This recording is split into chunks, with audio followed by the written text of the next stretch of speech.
Aleluia, louvado seja o nome do Senhor. Eis-me aqui, eis-nos aqui, rendidos aos pés do Senhor.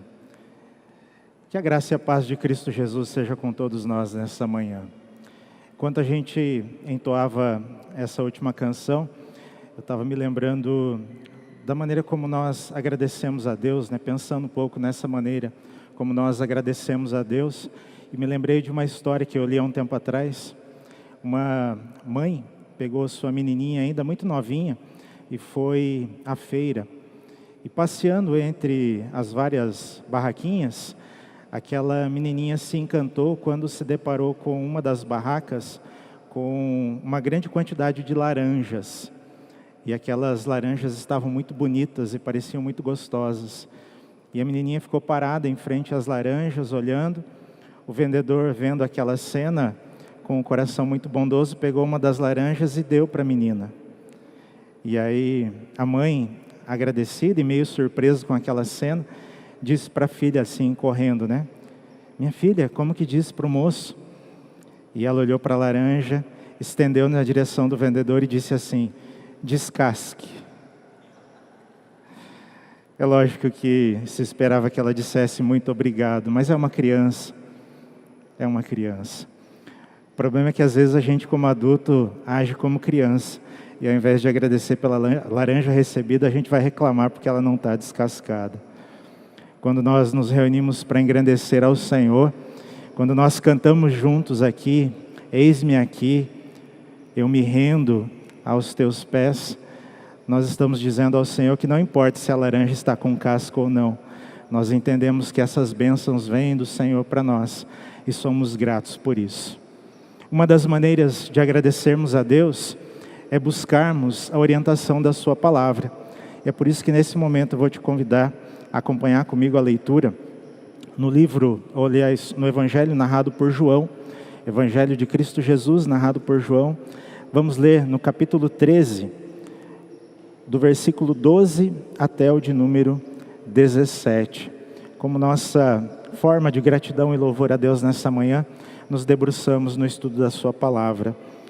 Evangelho narrado por João, capítulo 13, versículos 12 a 17.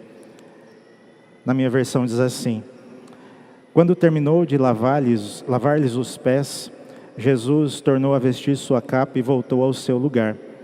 Então lhes perguntou: Vocês entendem o que lhes fiz? Vocês me chamam mestre e senhor, e com toda a razão, pois eu sou. Pois bem, se eu, sendo senhor e mestre de vocês, lavei-lhes os pés, vocês também devem lavar os pés uns dos outros. Eu lhes dei o exemplo para que vocês façam como lhes fiz. Digo-lhes verdadeiramente que nenhum escravo é maior do que o seu senhor, como também nenhum mensageiro é maior do que aquele que o enviou. Agora que vocês sabem essas coisas, felizes serão se as praticarem. Pai querido, em nome de Jesus, que a Tua palavra continue falando ao nosso coração, que possamos ouvir a voz do Teu Espírito e sermos instruídos pela Tua vontade e assim caminharmos nela. Glorifica o Teu nome nesta hora, edifica a Tua igreja, abençoa o Teu povo, a todos nós em nome de Jesus. Amém. Ao longo desses domingos de janeiro, nós temos acompanhado uma série de mensagens que tem a ver com o tema do ano. Nós estamos nos esforçando, nós estamos agradando a Deus, nós estamos servindo ao Senhor até que Ele venha. Esse é o tema do ano. E até que Ele venha, nós também temos buscado na palavra do Senhor orientações para vivermos bem, para vivermos do modo de Deus, para vivermos do jeito de Deus. E nessa manhã nós vamos pensar sobre esse tema Viva Bem, com uma característica muito interessante que nós vemos expressa aqui no texto que lemos. Viva bem servidoramente, ou em outras palavras, viva bem praticando o serviço cristão. Mas talvez falar de serviço não seja muito agradável para algumas pessoas, talvez não seja muito atrativo, porque afinal de contas, se a gente parar para pensar nos nossos dias, nós na verdade temos um incentivo contrário. Já parou para pensar que muitas pessoas querem ser servidas e bem servidas, mas quando precisam elas mesmas servirem, ou estão muito ocupadas, ou estão muito cansadas? E talvez a gente possa até meio que dividir o nosso tempo, as pessoas do nosso tempo nesses dois grupos. Ou estão muito ocupados, ou estão muito cansados. E as pessoas desses dois grupos vão intercambiando, porque ora estão ocupadas, ora estão cansadas. E existem até mesmo algumas pessoas que se de repente sentem que as suas expectativas não estão sendo atendidas, se elas de repente sentem que não estão sendo servidas do modo como gostariam, do modo como desejavam, então muitas delas vão se desinteressar e vão até mesmo abandonar. A gente pode ver isso nos mais variados níveis de relações, das amizades, passando pelo casamento, por exemplo, e chegando também na comunhão da igreja. Pessoas que sentem ou que se sentem não atendidas, não servidas, logo se desinteressam, logo abandonam. Mas quando nós voltamos o nosso olhar para a palavra de Deus, quando nós voltamos o nosso coração e a nossa atenção para a palavra do Senhor, para o Evangelho, nós vamos perceber que Jesus nos ensina algo diferente. Jesus nos ensina que para vivermos bem, para vivermos uma boa vida, para vivermos a vida que Deus deseja que nós possamos viver como cristãos, para vivermos a vida do jeito de Deus, nós precisamos viver servidoramente. Nós precisamos praticar o serviço cristão. Nós precisamos seguir o modelo, o exemplo, os ensinos de Jesus. Embora na história do cristianismo, na história da igreja, nós tenhamos diversos homens e mulheres que foram grandemente usados por Deus, e nós de alguma forma possamos até nos inspirar no seu exemplo, o fato é que Jesus Cristo é o nosso maior modelo. Ele é o nosso maior exemplo. Ele é aquele a quem de fato nós seguimos. Ele é aquele que deixa as pegadas nas quais nós vamos pisando. E precisamos trilhar o mesmo terreno que Jesus. Precisamos seguir o seu exemplo. Precisamos seguir o seu modelo. E o seu modelo é de serviço. Isso está muito bem expresso no texto que nós lemos. Lemos apenas alguns versículos, mas vamos fazer referência ao que está acontecendo aqui, porque, em primeiro lugar, olhando para esse texto, nós vemos que Jesus é servo. Jesus é o servo por excelência. Jesus é de fato o nosso modelo. Se a gente dá uma olhada aqui no contexto, nós vamos perceber que Jesus e os seus discípulos estavam fazendo uma refeição. João capítulo 13 trata da refeição pascal. Alguns dias antes da celebração da festa da Páscoa, Jesus reuniu os seus discípulos e estavam já celebrando a Páscoa. E vale lembrar que a Páscoa, no contexto da religião judaica, era a celebração da libertação do Egito, a libertação do povo de Israel das mãos dos egípcios. Sofreram muito, padeceram muito no Egito, foram desprezados, foram escravizados, clamaram pela libertação do Senhor, e Deus um dia decidiu que iria terminar com aquela situação.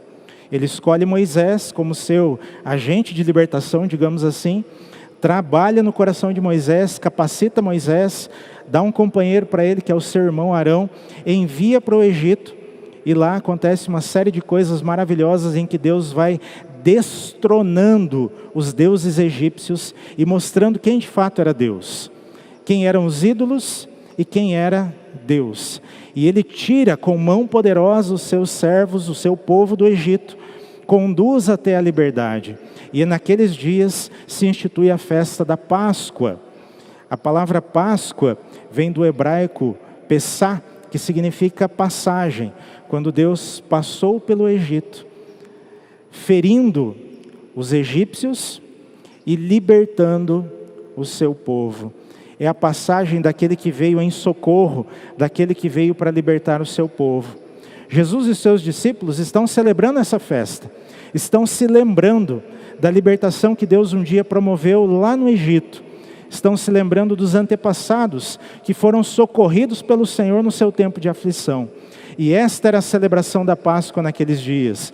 E era sobre isso que eles estavam falando naqueles dias.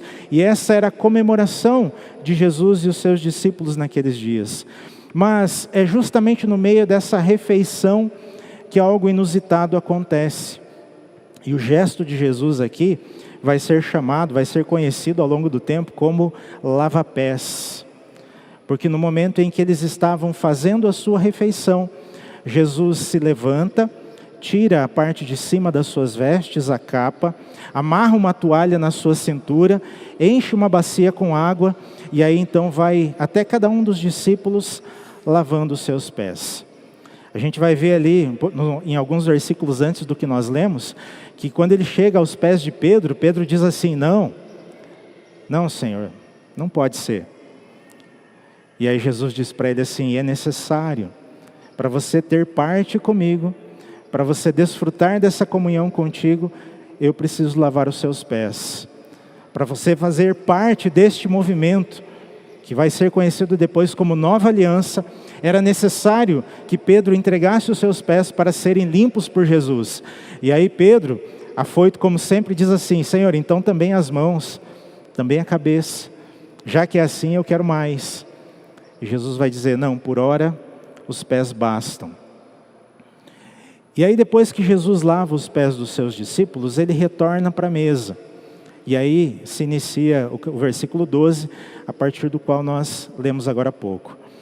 E Jesus, voltando para a mesa, faz uma pergunta para aqueles discípulos. Vocês estão compreendendo o que está acontecendo aqui?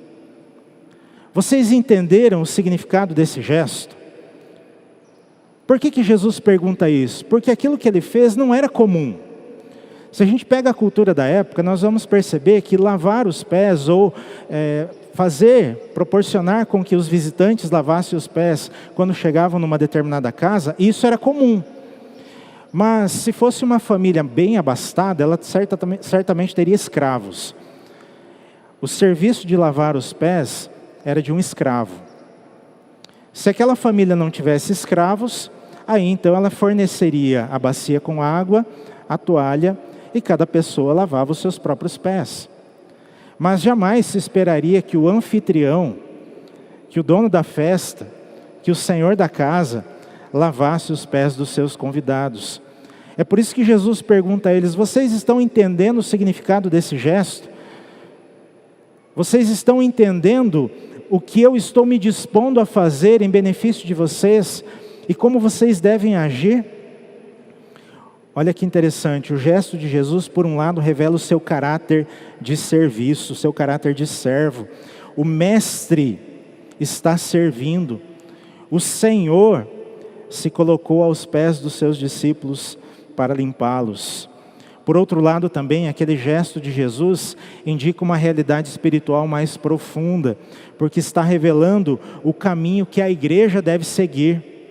Se Jesus, sendo mestre e sendo Senhor, serviu aos seus discípulos, lavando os seus pés, e mais tarde esse gesto de Jesus vai ser plenamente revelado na cruz, como o maior serviço que Jesus nos prestou, pagando o preço pelos nossos pecados, fazendo aquilo que nós jamais podíamos fazer.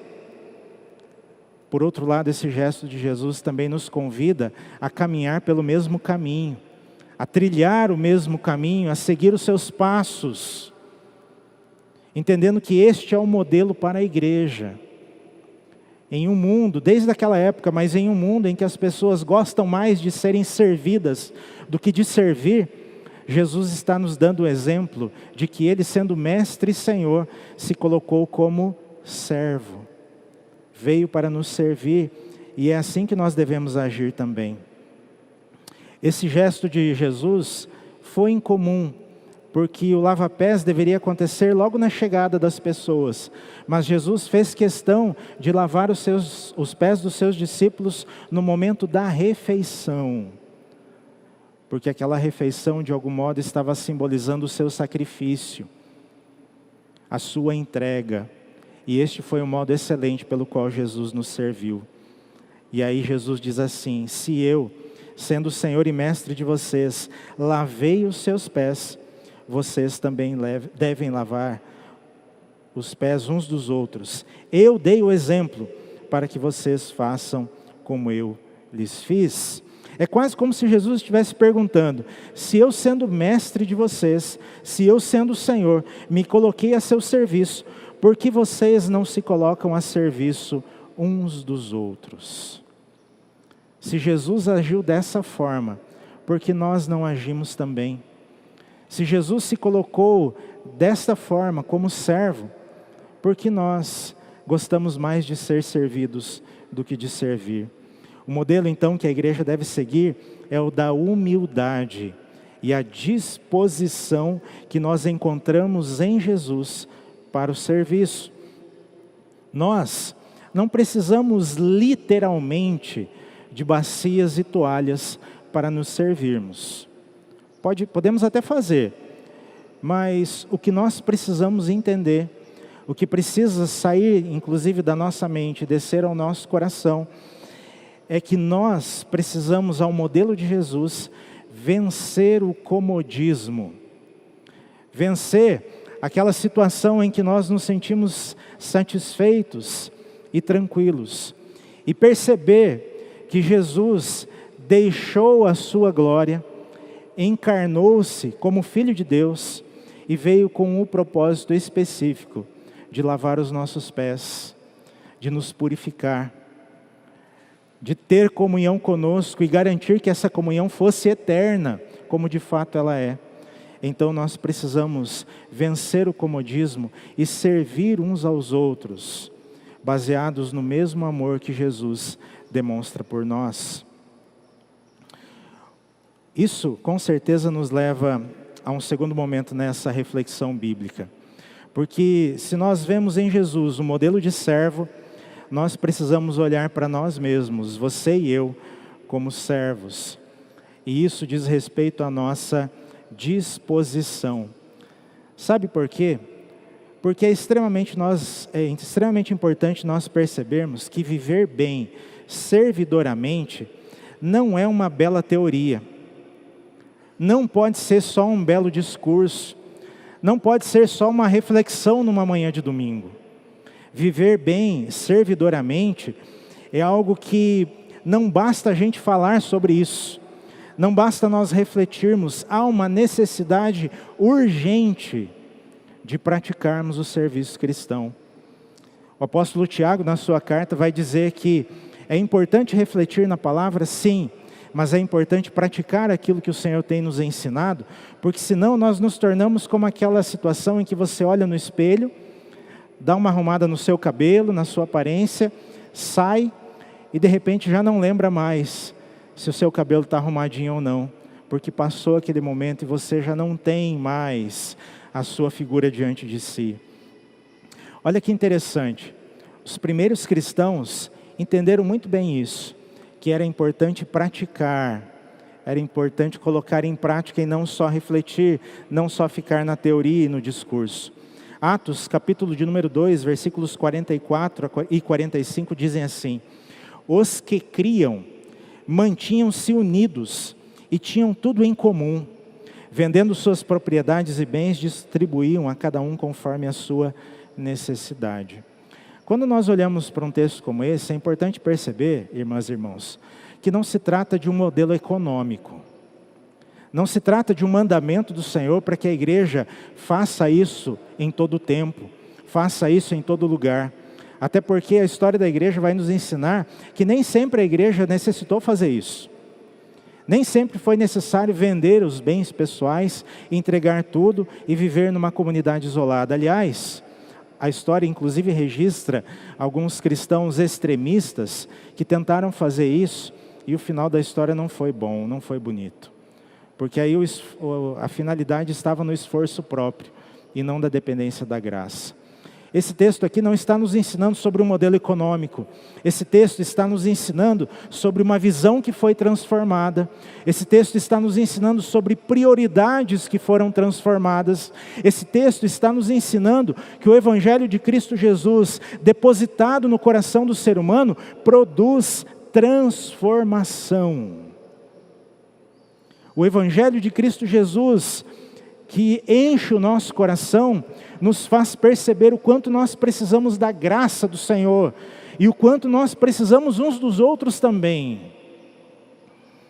Quando eu tenho a possibilidade de celebrar um casamento, eu gosto sempre de dizer para os noivos que se as duas pessoas entrarem no casamento, o homem e a mulher, com o desejo de serem servidas, os dois, o casal, cada um deles vai sentir falta de alguma coisa. Mas isso não se refere só ao casamento, isso pode ser aplicado em qualquer relação. Se você entra com o desejo de ser servido, de ter as suas necessidades supridas e as suas expectativas realizadas, você vai sentir falta de alguma coisa.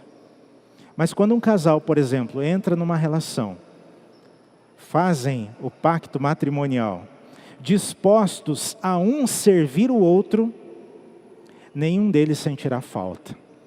Nenhum deles vai ficar com carência, porque ambos vão se dedicar ao serviço um do outro. E aí dá certo. E sabe por que dá certo? Porque esse é o jeito de Deus.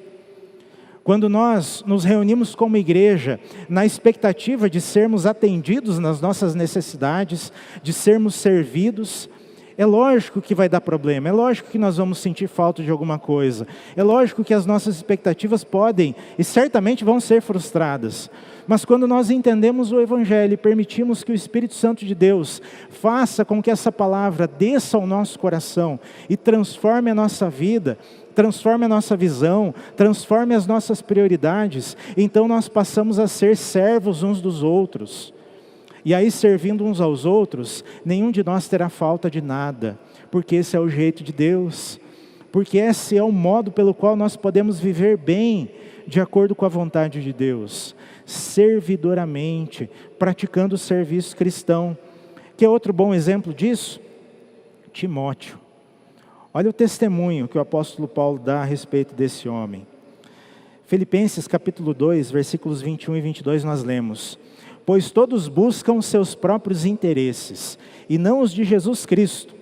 Mas vocês sabem que Timóteo foi aprovado, porque serviu comigo no trabalho do Evangelho. Timóteo era um servo do Senhor, com o coração cheio do Evangelho.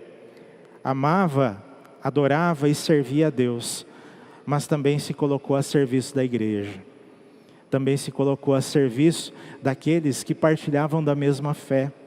Entregou a sua vida para servir ao Senhor e para servir a igreja. E ao contrário de muitos que pensavam só nos seus próprios interesses, a palavra do Senhor registra um belíssimo testemunho a respeito de Timóteo, dizendo que ele era capaz de encher o seu coração de amor pela causa do Evangelho, pela igreja, pela expansão do reino de Deus, pela proclamação das virtudes daquele que nos chamou das trevas para a sua maravilhosa luz, para o serviço daqueles que estão lado a lado, proclamando as boas novas de salvação. E aí nos cabe uma pergunta, ou um par delas: e você e eu? Será que nós estamos vivendo servidoramente? Será que de fato o Evangelho tem produzido essa transformação no nosso modo de ver, no nosso modo de pensar e no nosso modo de agir? Como nós podemos servir em nossos dias? Será que tomando bacias e toalhas? Ou há outros modos pelos quais nós podemos servir uns aos outros? Como podemos colocar em prática aquilo que o Senhor tem nos ensinado? E isso nos leva a um terceiro momento na nossa reflexão. Nós, no serviço, a nossa ação, a nossa prática. Jesus como servo, o nosso modelo. Você e eu, como servos, é o nosso chamado. Mas e a nossa prática? Olha só que interessante. Nós podemos até mesmo utilizar bacias e toalhas. Eu não estou dizendo que isso é ruim ou é errado. Mas eu acredito que nós precisamos começar a pensar naquilo que Deus colocou no nosso convívio e como nós podemos utilizar essas circunstâncias para praticar o serviço cristão que nós aprendemos com Jesus. A nossa igreja, a IPI de Dourados, disponibiliza oportunidades de serviço em várias áreas. Mas aí a gente precisa sempre se perguntar, será que nós conhecemos as redes, os ministérios, as células da nossa igreja? Você sabe de fato como é que você pode se engajar neste serviço? Se por acaso você ainda não está engajado nisso, não está participando ativamente das redes, dos ministérios e das células, você sabe como fazer isso? Você conhece essas áreas de atuação da igreja? E aí nesse momento, para que a gente possa entender melhor como Deus dispõe essas circunstâncias, para que nós possamos praticar o serviço cristão, meu amigo pastor Jordache vai ter uma fala agora, e ele vai nos ajudar a entender melhor essa situação.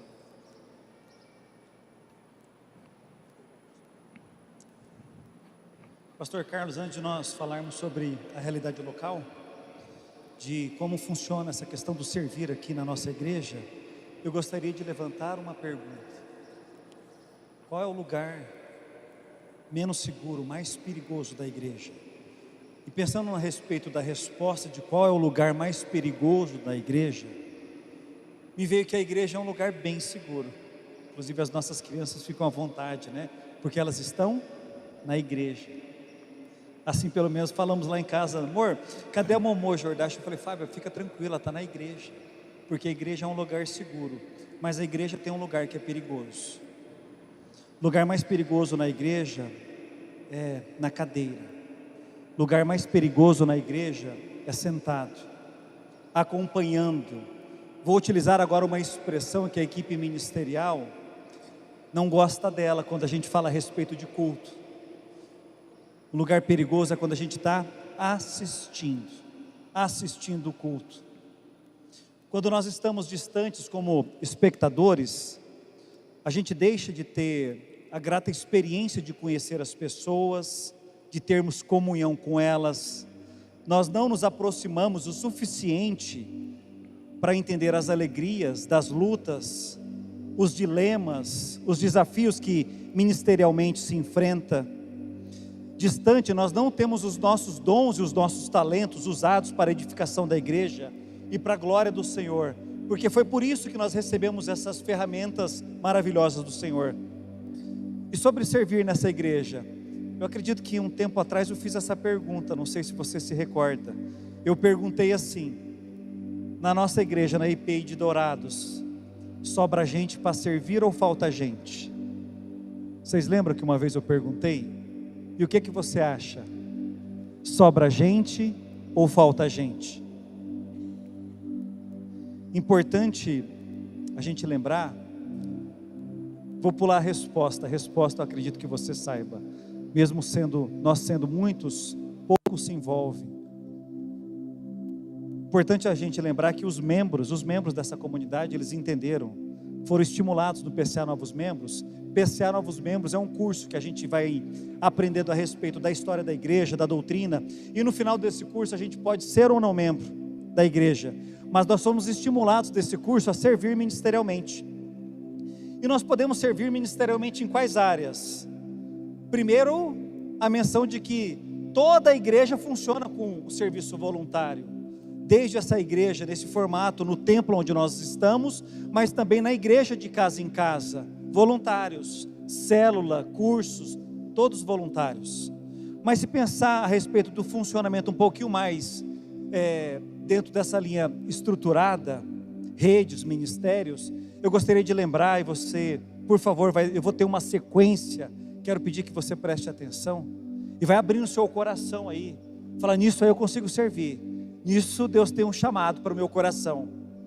Quero falar que nas redes, nós temos redes para trabalhar com as crianças, desde criança até daquele que tem a melhor idade. Temos a Rede Kids, que trabalha com as crianças de 3 a 11 anos aqui, simultaneamente aqui nesse prédio, enquanto acontece o nosso culto. Temos duas redes Teen, a Teen e a Teen Mais. A Teen dos adolescentes mais novos é de 12 a 14 anos, e a Teen Mais de 15 a 17 anos. Funciona também nesse complexo, sexta-feira. Às sextas-feiras, Rede Avante, rede dos nossos jovens, daqueles que têm idade de 18 até 29 anos, funciona também aqui nessa estrutura. Nos sábados, Rede Mais 30, são compostas das pessoas que ainda não casadas, que têm mais de 30 anos. Tem a Rede Jovens Casais. Quase fiz um merchan. Rede Jovens Casais, vai ser injusto da minha parte. Eu não vou falar da Rede Jovens Casais com a proeminência que eu gostaria de falar. Rede Jovens Casais, jovens casais, noivos, que também se reúnem em formato de célula. Temos a Rede Homem, funciona aqui toda segunda-feira, inclusive amanhã tem Rede Homem às 20 horas, você é convidado aqui no quiosque. Rede Mulher, a Rede Mulher também funciona em células, funciona em grupos pequenos, em cursos, tem ministérios que estão vinculados à Rede Mulher, como Desperta Débora, elas estão aí envolvidas em muitas áreas da igreja. Rede Família, nós temos aí em torno de 25 células da Rede Família, você é convidado a conhecer. Rede Diamante, o pastor Francisco está de férias, se ele tivesse aqui ele ia dar um gritinho agora nessa hora. Rede Diamante é das pessoas da melhor idade, mais de 60 anos, então nós temos todas essas redes, e se eu for perguntar para você, precisa de gente? De novo, é uma pergunta retórica, não precisa nem de resposta. Ministérios da ação, vamos começar com a ação missionária, aqueles que ajudam a dar apoio para as questões que envolvem os missionários da nossa igreja. Tem o ministério também Atalaia, que são ações mais ligadas à segurança, temos algumas áreas que precisam disso. Shail, que é o ministério da coreografia, da dança, temos 2 Shail. Shail Kids, formado pelas crianças de 6 a 10 anos, e o Shail, que tem na sua composição aquelas que são maiores de 17 anos. Temos o ministério de fantoche, ministério de filmagem, ministério de decoração. Esses eu estou fazendo pouca ênfase e menos explicação, porque só o nome do ministério você automaticamente você já compreende. Passado pelo Ministério de Educação, o Ministério da Educação Cristã, Ensino Bíblico, Apoio, Formação, Ministério de Esportes, Estacionamento, Ministério de Evangelismo, Iluminação, Ministério de Integração, que é aquele que cuida do acolhimento dos nossos visitantes, Ministério de Integração, Ministério da Livraria, Mãos Vivas, Libras, inclusive vai estar atuando aqui o Ministério Mãos Vivas no culto das 19 horas, Ministério de Mídia, Ministério de Apoio Jurídico, Ministério de Apoio Psicológico, Ministério de Assistência aos Encarcerados, toda terça-feira lá no presídio, levando o Evangelho de Jesus, serviços ainda de assistência social, serviços de copa e cozinha, Ministério de Som, o Ministério Street, é chamado de Street Shema, que é a dança a partir de 15 anos, composta por pessoas a partir de 15 anos, Ministério de Ornamentação, Ministério Rafá, que cuida com os cuidados de saúde e enfermagem, o pessoal está ali no fundo, Ministério do Teatro, Ministério Videira, que cuida de crianças com necessidades especiais, Ministério de Visitação. Gente, quanto ministério, quanta área para se servir, uma igreja que está preocupada em atuação, em ser relevante na cidade, de fazer aquilo que foi chamada, que é levar o amor de Jesus, que é difundir o Evangelho, quanta coisa para fazer, e a gente não tem servido por quê? Porque será que o nosso perfil não se encaixa em alguma dessas áreas? Será que Deus não me capacitou e não me habilitou para servir em alguma coisa? Eu quero dizer que se você simplesmente tiver o desejo no coração de sair e fazer algo para o Senhor, já vai ser de grande valia. Eu creio em nome de Jesus que vai ser encaixado uma área, uma rede, um ministério para você servir ao Senhor. Costumo dizer que nós tivemos uma etapa bem legal na nossa casa, eu e Fábia, que à medida que as nossas meninas iam crescendo, nós íamos acompanhando. Quando elas estavam no Kids, a gente ia lá ajudar nos Kids, nos acampamentos, dar aula nos Kids. Quando elas foram para os adolescentes, nós fomos para a Rede Team também ajudar. Sabe por quê? A gente ficava olhando os nossos filhos sendo cuidados por outros voluntários. Sabe a expressão que eu sentia, não é a que você precisa sentir, por favor. A que eu sentia era um pouquinho de constrangimento. Eu via pessoas amando as minhas meninas e eu estava só assistindo, eu não amava os filhos dos outros com a mesma equivalência. Fábio, vamos servir. A gente, em cada etapa, nós fomos acompanhando as nossas meninas servindo a Jesus. Todas essas áreas, essas redes estão precisando de apoio. De quem? Eu estou olhando para essa pessoa que está precisando se envolver com a igreja de Jesus. Ao final do culto vai ter na saída, nas laterais, terão mesas, pessoas para te atender. Você vai poder manifestar o seu interesse de servir nessa comunidade local. Em qual área? Na área que Deus tocar o seu coração. Se você, diante de tantas áreas que foram apresentadas, se de repente você não entendeu, não encaixou, não tem problema, coloca lá, eu quero servir.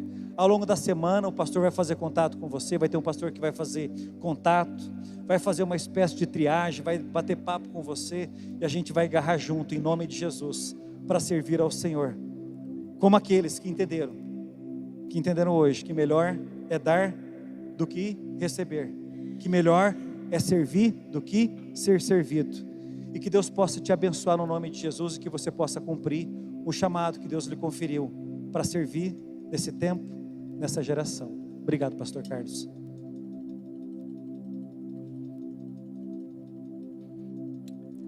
Quantas áreas, quantas oportunidades nesse chamado do Senhor para todos nós nessa manhã.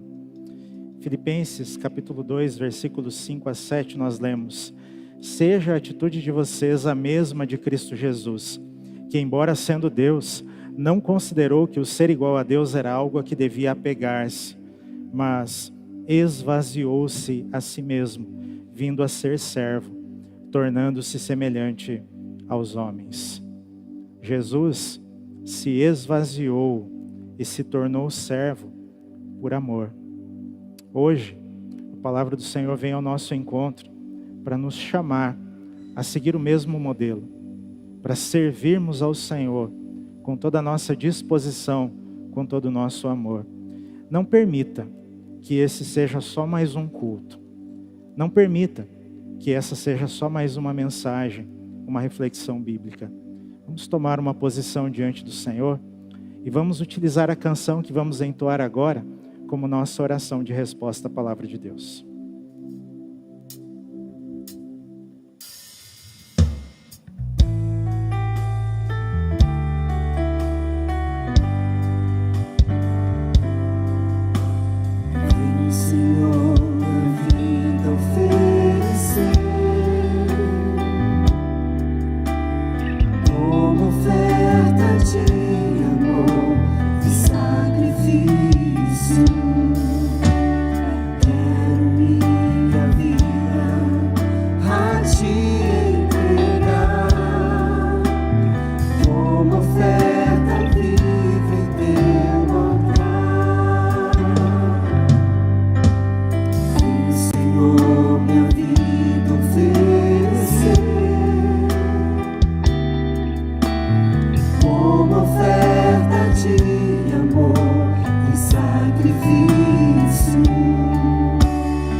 Deus querido, em nome de Jesus, que a cada dia nós queiramos mais e mais estar a serviço do Senhor, realmente rendendo a nossa vida como um altar de adoração ao Senhor em todo o tempo, servindo ao Senhor, adorando ao Senhor e servindo a Tua obra, servindo a Tua igreja. Deus querido, que a Tua palavra faça incendiar o nosso coração e que o nosso amor pelo Senhor e pela igreja se derrame em atos práticos, na prática daquilo que o Senhor tem nos ensinado. Nos capacita, Deus, para o teu serviço, o Senhor que nos chama a te servir. E que assim seja, para o louvor da tua glória, para a expansão do teu evangelho, para a proclamação da tua palavra e do teu reino, em nome de Jesus. Amém. O último versículo que nós lemos no texto que estudamos diz assim, palavras de Jesus: agora que vocês sabem essas coisas, felizes serão se as praticarem. Até que Ele venha, viva bem, servidoramente. E não esqueça, na saída do culto, procure as mesas laterais e manifeste a sua disposição para o serviço, em nome de Jesus. Amém.